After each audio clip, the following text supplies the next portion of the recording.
Before I bought my shared ownership house, I was living at home with my parents. Been living there for 22 years. Sitting at home at night thinking, I quite like to watch what I want to watch on the TV for once, instead of my dad snoring on the sofa and moaning when I turn the TV over. I knew that I wanted a house. I didn't want an apartment or anything like that, and I wanted stairs. I didn't want a flat. I knew I wanted a garden, so in the summer I could just come home from work, go and sit outside in the garden with a glass of wine and chill out after a hard day. And I knew that I wouldn't be able to afford it buying it outright, so this was a really good way to go for me after I'd looked into it. And were you trying to save up for a deposit or anything to buy on the open market? Yeah, since one of my friends bought a house a couple of years ago, and obviously she'd managed to do it on her own with her partner. Because I don't have a partner, I was finding it difficult to save up the amount that I needed to buy outright.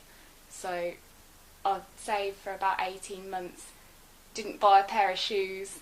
I have a passion for shoes. One of my friends actually told me they'd been to look at the show homes and how nice they were. So I came along one day with my mum because she was interested in the shared ownership process and wanted to know what it was about, because she was, like most people, didn't really know much about it, worried about what the process was and everything like that. So we came up here and spoke to Emma in the sales office. She was absolutely brilliant. I couldn't fault her. She had books and leaflets, information, step-by-step process, and I just came away and felt like I want to deal with that person. I want one of them houses. So it was really nice. I feel like I'm going to get something back out of it if I ever decide to move on. I'm paying towards something, rather than when you're renting, you don't get anything back from that. It's just like wasted money. The difference it's made is so great. I've got so much more independence. I've learned how to look after myself properly, whereas before, I know people don't like to admit it, but I was relying on my parents so much. It's just nice to have the independence. I'm unsure as to whether to own more of it, own it outright, because I don't know whether it'd be harder to sell it if I owned more of it, because it's not as appealing to a first-time person.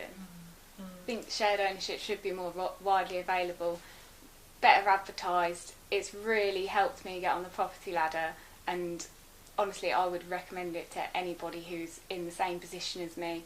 It's really helped me out a lot.